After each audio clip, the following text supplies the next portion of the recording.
अस्सलामुअलैकुम स्टूडेंट, मेरा नाम मोइनुर रहमान है। आज हम 9th क्लास की फ़िज़िक्स का टॉपिक करेंगे इक्वेशन ऑफ मोशंस। जो मेथड हम यूज़ करेंगे ग्राफिकल मेथड। एक इंतहाई इम्पोर्टेंट टॉपिक है। बोर्ड में तकरीबन हर साल चैप्टर नंबर 2 में से इस टॉपिक का कोई ना कोई सवाल एज अ लॉन्ग आता है, तो एक इम्पोर्टेंट टॉपिक है। आज हम ग्राफिकल मेथड की तरफ से फर्स्ट इक्वेशन ऑफ मोशन को ड्राइव करेंगे। इक्वेशन ऑफ मोशन को ड्राइव करने से पहले जो हमारे पास सबसे पहला कॉन्सेप्ट होना चाहिए वो ये होना चाहिए, हमें आइडिया होना चाहिए कि स्लोप क्या चीज़ है। सबसे पहले आपने ये देखना है कि स्लोप है क्या, किस चीज़ को स्लोप कहते हैं। आप एक एग्जांपल ले रहे हैं, अगर हमारे पास दो पॉइंट है ए एंड बी और उनका लेवल सेम है तो हम कहेंगे इस टाइम कोई स्लोप नहीं है। हाँ, लेकिन अगर पॉइंट ए जो है वो थोड़ा नीचे हो जाए और पॉइंट बी थोड़ा किधर हो जाए, ऊपर आ जाए, अगर दोनों के लेवल में डिफरेंस आ जाए तो अब हम कहेंगे ये स्लोप है। स्लोप को आसान ज़ुबान में उर्दू में हम ढलवान कहते हैं। जब आपको ये स्टीप या ढलवान नज़र आ रही है तो सिंपली आप इसको क्या कहते हैं, स्लोप कहते हैं। हमने इक्वेशन ऑफ मोशन क्योंकि ग्राफिकल मेथड से मालूम करनी है, इसलिए पहले हमें ये क्लियर होना चाहिए। अगर किसी ग्राफ में आपको ये स्टीपनेस नज़र आ रही है, ये ढलवान नज़र आ रही है या स्लोप नज़र आ रहा है तो आपने वहाँ का स्लोप फाइंड आउट करना है।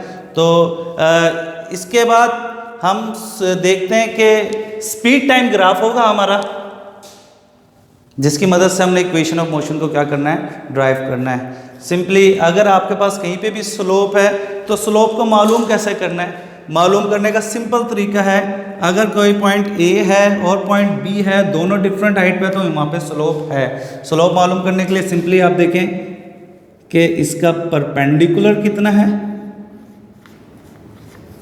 और इसकी बेस कितनी है। सिंपली ये जो स्लोप है ढलवान, इसको आप सिंपली क्या लिखेंगे, स्लोप।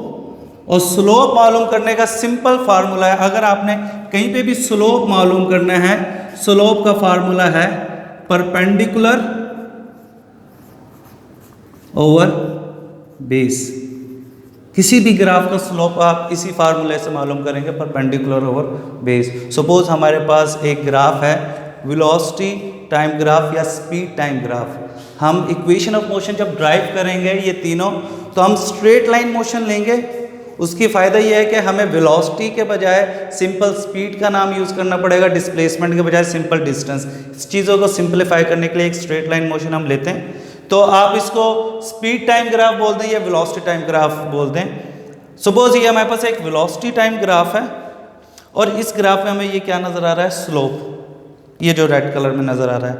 इस स्लोप को मालूम करने के लिए सिंपल वही टेक्निक जो हमने ऊपर देखी है, स्लोप मालूम करेंगे अगर हमें क्या चीज़ पता हो, परपेंडिकुलर पता हो और हमें क्या पता हो, बेस। अब ये बताने का क्यों ज़रूरी है, जब हम स्पीड टाइम ग्राफ की बात करेंगे और स्लोप मालूम करेंगे तो हम देखेंगे कि हमारे पास जो परपेंडिकुलर है, इस स्पीड टाइम ग्राफ का जो परपेंडिकुलर बन रहा है स्लोप का, ये परपेंडिकुलर हमें बेसिकली चेंज इन स्पीड बता रहा है, डेल वी। और जो हमारे पास इसकी बेस है वो हमें क्या बता रहा है, टाइम। तो इन सिंपल वर्ड अगर हम स्लोप मालूम करेंगे किसका, स्पीड टाइम ग्राफ का, तो वो हमारे पास बराबर हो जाएगा स्पीड ओवर टाइम या चेंजिंग स्पीड ओवर टाइम। यहाँ पे changing speed basically change in velocity की बात कर रहा है, तो slope of a speed time graph basically हमारे पास हो जाएगा change in velocity over time, जो कि किस चीज़ के बराबर होता है, एक्सेलरेशन के। एक चीज़ जहन में रखिएगा कि जब भी आप मालूम करेंगे slope of speed time graph,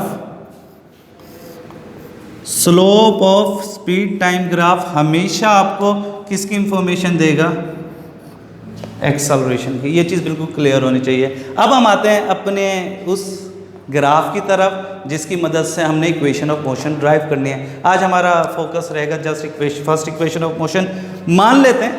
मान लेते हैं कि हमारे पास एक ऑब्जेक्ट है, एक गाड़ी है जो कि मूव कर रही है, उसकी कुछ भी इनिशियल वेलोसिटी है। हमने उसको ऑब्जर्व किया और हमने देखा, जैसे हमने उसको ऑब्जर्व किया उसकी इनिशियल वेलोसिटी हमारे पास क्या थी, vi, और इसमें कॉन्स्टेंटली एक्सेलरेशन था, मतलब इसकी वेलोसिटी हर सेकंड बाद क्या हो रही थी, कॉन्स्टेंटली इंक्रीज हो रही थी। With the passage of time इसकी वेलोसिटी क्या करती गई, इंक्रीज करती गई और थोड़ी देर बाद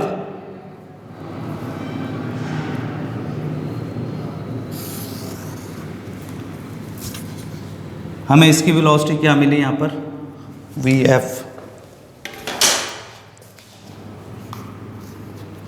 हमारे पास एक ऑब्जेक्ट था जिसकी इनिशियल वेलोसिटी क्या थी, वी आई थी, और थोड़ी देर बाद उसका एक्सेलरेशन उसके अंदर कांस्टेंट और उसकी फाइनल वेलोसिटी क्या हो गई, वी एफ हो गई है।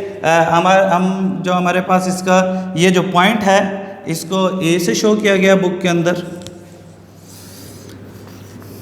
इस पॉइंट को बी से शो किया गया है। सपोज अगर ये कांस्टेंट इनिशियल वेलोसिटी के साथ चलता रहता तो हमारे पास ये ग्राफ जो बनता है ये इस तरह बनता है, इन स्ट्रेट लाइन। लेकिन क्योंकि इसमें एक्सेलरेशन था तो इनिशियली इसकी वेलोसिटी वी आई थी और बाद में फाइनली इसकी वेलोसिटी क्या हो गई थी, वी एफ हो गई थी।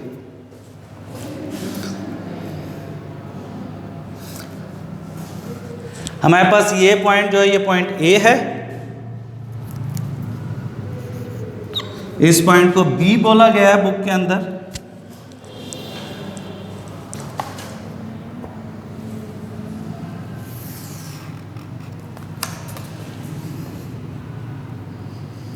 ये जो पॉइंट है हमारे पास ये है पॉइंट सी और ये वाला पॉइंट हमारे पास है पॉइंट डी।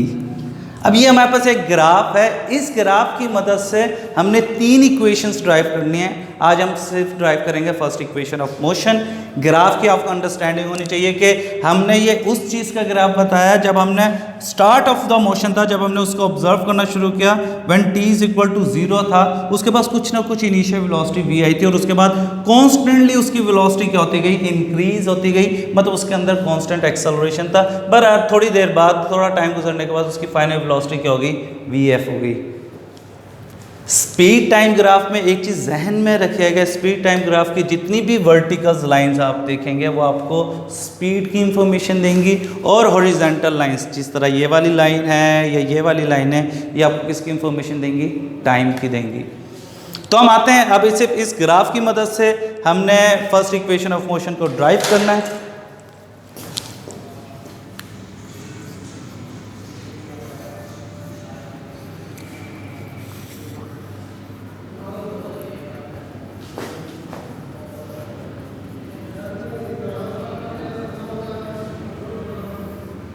एक चीज़ ध्यान में रखिएगा, जब आप फर्स्ट इक्वेशन ऑफ मोशन को ड्राइव करेंगे तो सिंपली कुछ भी नहीं करना। ये जो ग्राफ आपको नज़र आ रहा है, ये वाला ग्राफ, इस ग्राफ में आपको स्लोप भी नज़र आ रहा है। सिंपली आप फर्स्ट इक्वेशन ऑफ मोशन के मालूम करने के लिए इस ग्राफ का क्या मालूम करेंगे, स्लोप। स्लोप बिल्कुल वही, स्लोप हमें पता है स्लोप किसके बराबर होता है, परपेंडिकुलर ओवर बेस। तो यहाँ पे भी हम यही करेंगे। हमने इस ग्राफ का अगर हमने एक first equation of motion drive करनी है bye the help of graphical method, जो आपके पास ग्राफ है उसका सिंपली आप क्या मालूम कर लें, स्लोप। अगर मैं इस ग्राफ की बात करूं, ये हमारे पास क्या है, स्लोप है, और ये स्लोप किसके बराबर होगा, ये बराबर होगा परपेंडिकुलर ओवर बेस। स्लोप हमेशा इसी के बराबर होता है, स्लोप हमेशा बराबर होता है परपेंडिकुलर ओवर बेस। इस ग्राफ में भी अगर हम स्लोप मालूम करेंगे वो भी किसके बराबर होगा, परपेंडिकुलर ओवर बेस। तो फर्स्ट इक्वेशन ऑफ मोशन के लिए अब इस ग्राफ का जब हम स्लोप मालूम करेंगे तो हम कहेंगे slope of the graph is equal to perpendicular over base. अब जब इधर देखेंगे तो ये तो हमारे पास आ गया स्लोप, ये वाली जो लाइन ए बी लाइन जो है, स्लोप ए बी जो है, ये तो हमारे पास आ गया slope of line A B. Perpendicular हमारे पास लाइन कौन सी है, बी सी है, और बेस हमारे पास लाइन कौन सी है, ए सी है। तो यहाँ पे हमें पता है because perpendicular is equal to B C and base is equal to A C. Base हमारे पास किस चीज़ के बराबर है, ए सी के बराबर है। तो हमारे पास स्लोप यहाँ पे बन जाएगा, परपेंडिकुलर की जगह आप सिंपली क्या लिखेंगे, बी सी, और बेस की जगह आप सिंपली क्या लिखेंगे, ए सी। तो जब हम इसकी first equation of motion drive करेंगे और हम कहेंगे स्लोप ऑफ दिस ग्राफ, तो हम कहेंगे is simply B C over A C which is always equal to perpendicular over base. ये कौन सा ग्राफ था, स्पीड टाइम ग्राफ। और अभी हमने शुरू में कॉन्सेप्ट समझा है, जब कभी भी आप स्लोप मालूम करेंगे किसका, स्पीड टाइम ग्राफ का, तो आपको क्या चीज़ मिलेगी, एक्सेलरेशन। तो यहाँ पे जो स्लोप है ये बेसिकली हमें किसकी इंफॉर्मेशन दे रहा है, एक्सेलरेशन की। हम यहाँ पे चाहे तो अपनी याद आने के लिख सकते हैं, because slope of speed time graph is equal to acceleration. तो यहाँ पे स्लोप की जगह simply slope of speed time graph की जगह हमने क्या लिखा है, एक्सेलरेशन। और एक्सेलरेशन किस चीज़ के बराबर है, acceleration is equal to BC over AC। यहाँ तक कोई कंफ्यूजन, आपने simply first equation of motion के लिए इस ग्राफ का क्या मालूम करना है, स्लोप। स्लोप बिल्कुल सिंपल है, slope is equal to perpendicular over base. Perpendicular हमारे पास BC है, बेस हमारे पास क्या है, AC है। स्लोप क्योंकि ये किसका है, स्पीड टाइम ग्राफ का, तो स्पीड टाइम ग्राफ का स्लोप हमेशा किसकी इंफॉर्मेशन देता है, एक्सेलरेशन की। ये आपने प्रीवियस टॉपिक्स में पढ़ा होगा 9th क्लास में। और यहाँ पे परपेंडिकुलर किसके बराबर है, BC के, और बेस किसके बराबर है, AC के।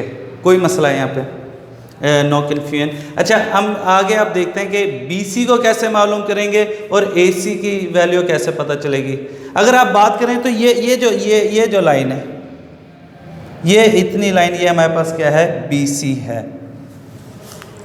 अभी ज़रा फोकस रखिएगा।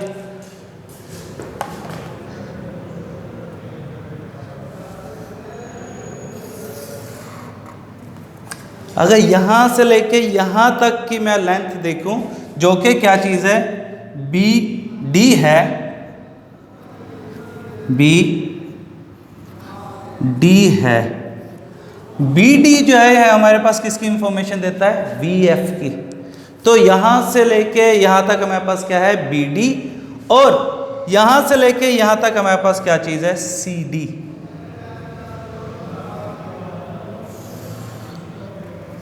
ये मैंने अलग लाइन लिख दी, CD। मैंने इसी लाइन को थोड़ा अलग सेपरेट करके लिख दिया कि ये जो यहाँ तक लेंथ है ये BD है, जो यहाँ तक लेंथ है ये क्या है, CD। अगर आप देखें इस पूरी लेंथ में से, BD में से, इस पूरी लेंथ BD में से अगर हम क्या चीज़ माइनस कर दें, CD, तो पीछे हमारे पास क्या चीज़ रह जाता है, BC रह जाता है। सिंपली आप ये देख लें कि ये BD है, और इस BD में से हम क्या चीज़ माइनस कर दें, CD। अगर इस BD में से इस CD को हम माइनस कर दें, BD में से CD माइनस हो, तो रिमेनिंग हमारे पास क्या चीज़ रह जाएगी, BC। तो हमें पता चला कि because we know that BC असल में बराबर है, ये जो BC है ये बेसिकली बराबर है BD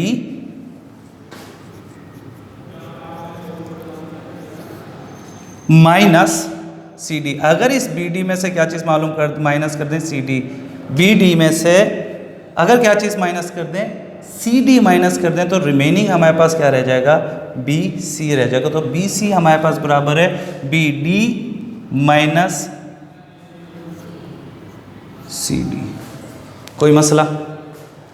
अच्छा, बाकी अगर आप देखें ये AC की लेंथ और OD की लेंथ दोनों आपस में क्या है, बराबर है। एक और चीज़ हमें जो यहाँ पे पता चली, AC is equal to OD। ये बातें आपको पता चाहिए, इंतहाई सिंपल इक्वेशन है, सिर्फ आपको ग्राफ को स्टडी करना आना चाहिए। आप ग्राफ को देखेंगे आपको नजर आएगा ये जो BC है ये बेसिकली BD माइनस CD है। तो हमने BC की जगह सिंपली क्या लिखा हुआ है, BD माइनस CD।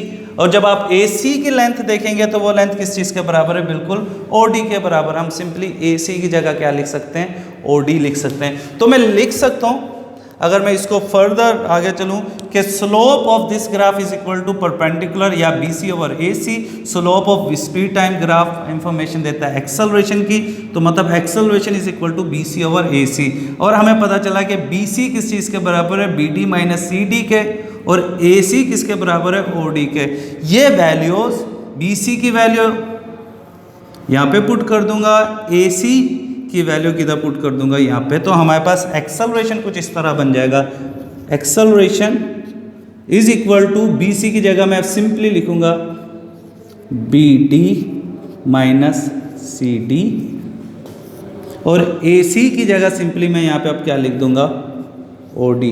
तकरीबन जितने भी कॉन्सेप्ट है इस ग्राफ में फर्स्ट इक्वेशन ऑफ मोशन के लिए वो तकरीबन पूरे हो गए। अगेन सिंपली मैंने उस ग्राफ का क्या मालूम किया था, स्लोप पता चला। स्लोप किसकी इंफॉर्मेशन देता है, एक्सेलरेशन की।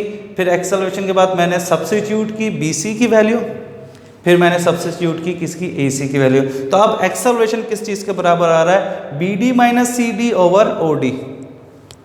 अगर आप देखेंगे ओ एंड डी ये हमें किसकी इंफॉर्मेशन दे रहा है, टाइम की। इसी तरह बी डी हमें किसकी इंफॉर्मेशन क्या दे रहा है, वी एफ की, और सी डी हमें किसकी इंफॉर्मेशन दे रहा है, वी आई की। तो हम मजीद वैल्यू सब्स्टिट्यूट करेंगे because B D is equal to V F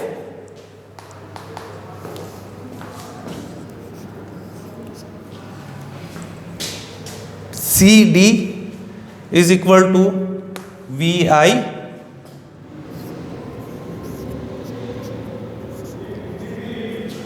and OD, this is OD, it is equal to time।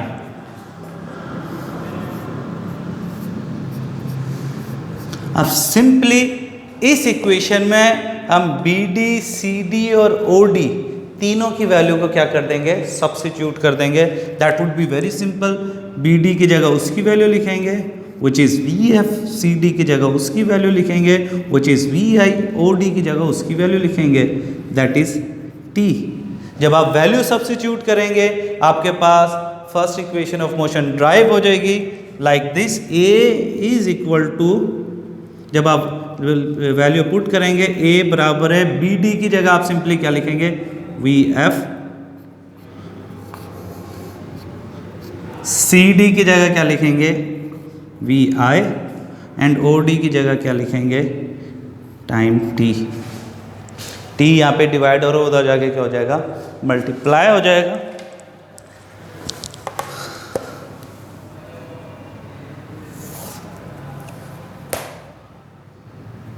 ये इक्वेशन ड्राइव हो गई है, first equation of motion. T यहाँ पे डिवाइड हो रहा है, उधर जाके क्या हो जाएगा, मल्टीप्लाई। तो हमारे पास कुछ इस तरह आएगा, AT is equal to VF minus VI। अच्छा ये जो है ना AT is equal to VF minus VI, ये सेकंड इक्वेशन ऑफ मोशन में ये चीज़ बड़ी इंपॉर्टेंट है। सेकंड और थर्ड इक्वेशन ऑफ मोशन में ये आपके पास यूज़ होगा कि AT किसके बराबर है, VF माइनस VI के बाद। बड़ा नेक्स्ट इक्वेशन ऑफ मोशन है, जब हम उसको डिस्कस करेंगे तो हम we will make it clear कि ये कैसे होता है। यहाँ पे VI यहाँ पे माइनस और उधर जाके क्या हो जाएगा, लेफ्ट हैंड साइड पे जाके प्लस हो जाएगा। तो ये कुछ इस तरह बन जाएगा, VI यहाँ पे माइनस उधर जाके प्लस हो जाएगा, VI plus AT is equal to VF, या सिंपली आप इसको लिख सकते हैं, सिर्फ साइड चेंज किए, VF is equal to VI plus AT।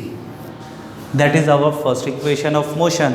उम्मीद है कि समझ आ गई होगी। अगर कोई क्वेश्चनिंग हो तो वो बिल्कुल वीडियो के नीचे आप क्वेश्चनिंग पुट कर सकते हैं कमेंट्स के अंदर। लेकिन मैं एक ओवर थ्रू फिर बात कर दूं कि हमने इक्वेशंस ऑफ मोशन, तीनों इक्वेशंस ऑफ मोशन, ये अभी हमने first equation of motion drive किया, VF is equal to VI plus AT। हमने तीनों equation of motion graphical method से ही फाइंड आउट करनी है, और जो हम ग्राफ इस्तेमाल करेंगे वो यही वाला ग्राफ इस्तेमाल करेंगे, स्पीड टाइम ग्राफ का। फर्स्ट इक्वेशन ऑफ मोशन के लिए सिंपली आपने जहन में रखना है कि इस ग्राफ का आपने क्या चीज़ मालूम करनी है, स्लोप। कोई एरिया मालूम नहीं करना, कोई और चीज़ मालूम नहीं करनी। अगर आपने ड्राइव करनी है फर्स्ट इक्वेशन ऑफ मोशन तो सिंपली इस ग्राफ का क्या मालूम कर लें, स्लोप। एक दफ़ा स्लोप मालूम करेंगे आपके पास इक्वेशन ईजिली ड्राइव हो जाएगी। सिंपली मैंने स्लोप मालूम किया, वो इस चीज़ के बराबर हुआ, फाइनली पता चला स्पीड टाइम ग्राफ का स्लोप जो है वो तो बेसिकली किसकी इंफॉर्मेशन देता है, एक्सेलरेशन की। बहरहाल बाकी चीज़ें पुट करते गए, सब्स्टिट्यूट करते गए, and at the end of the day we have the first equation of motion just by the help of graphical method. आज के लिए इतने ही है। कोई सवाल, कोई क्वेश्चन हो तो वो बिल्कुल आप कमेंट्स में लिख सकते हैं। कल इंशाअल्लाह ताला हम सेकंड इक्वेशन ऑफ मोशन का लेक्चर देखेंगे। Thank you so much.